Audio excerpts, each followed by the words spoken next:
When your sibling pulls a fake stunt straight out of a telenovela and thinks you won't notice? Oh, honey, he messed with the wrong paralegal. Am I the a-hole for calling the police on my brother after he found our dead father's missing will in his car? My brother Todd always had a flair for timing. Late for everything except opportunity. We buried our father on a Wednesday. A quiet man, fiercely private, whose one great passion was order. He was an engineer, the kind who triple-checks insurance premiums and alphabetizes spices. He died suddenly. Heart attack.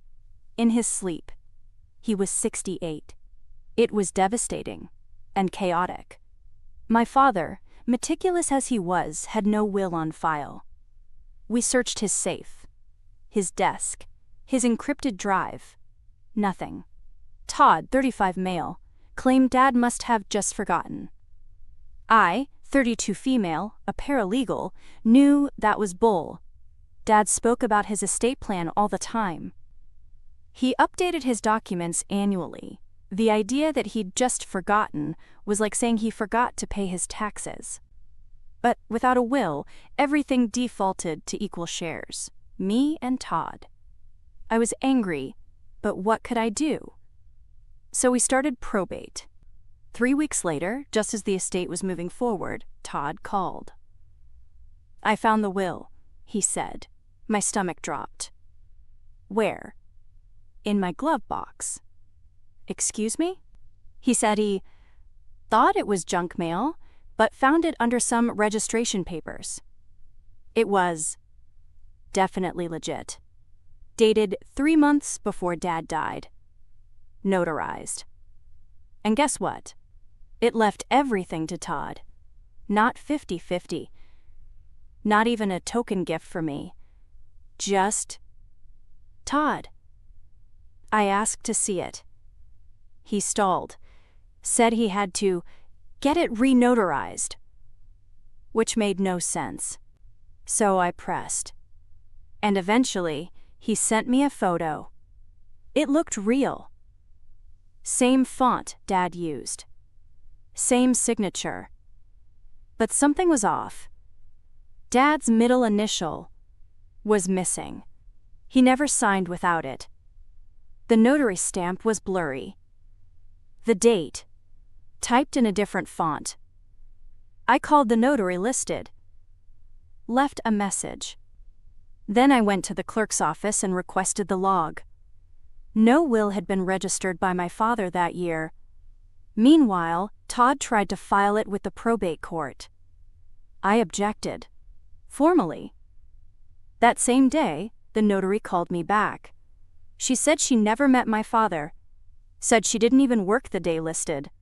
So I called the police. I gave them everything. The photo, the stamp mismatch, the notary's statement, and the fact that Todd just happened to find the will in his car, weeks later. Todd was arrested 2 days later for submitting a fraudulent legal document. Our mother, they'd been divorced for years, called me sobbing. "How could you do this to your brother?" she said. "He tried to steal Dad's legacy," I said. She hung up. Todd's case is pending. He's claiming he panicked and didn't want to split everything with someone who didn't even visit Dad. For the record, I called Dad every Sunday, visited once a month.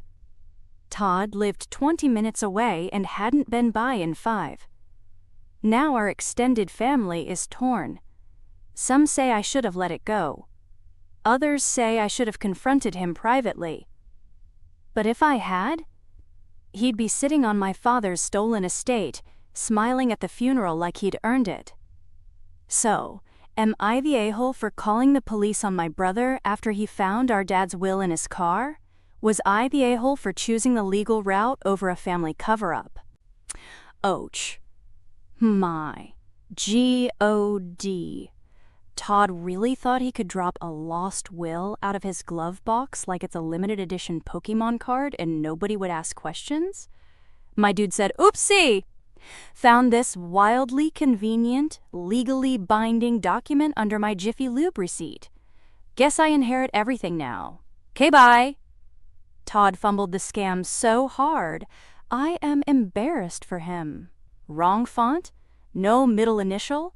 Notary stamp blurrier than a Bigfoot sighting? And then he tried to re-notarize it?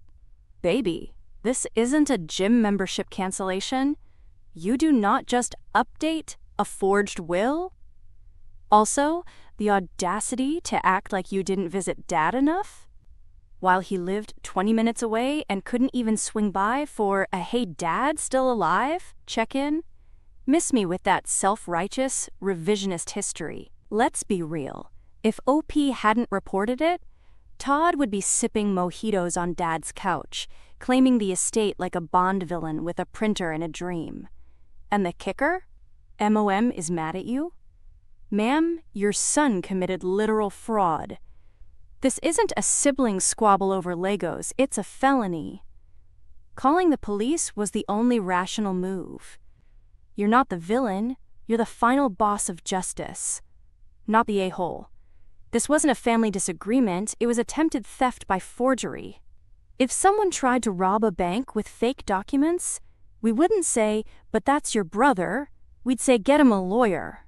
Your brother watched Knives Out once and said, "I could do that, but dumber." Yeah, not the a-hole. If Todd wanted an inheritance, he should have inherited a functioning moral compass. I mean, Todd really said "found family," but meant "found will I printed in my car." If you loved this legal drama with a plot twist, smash that like button and drop your own comment below. I might just read it in the next mess. Peace.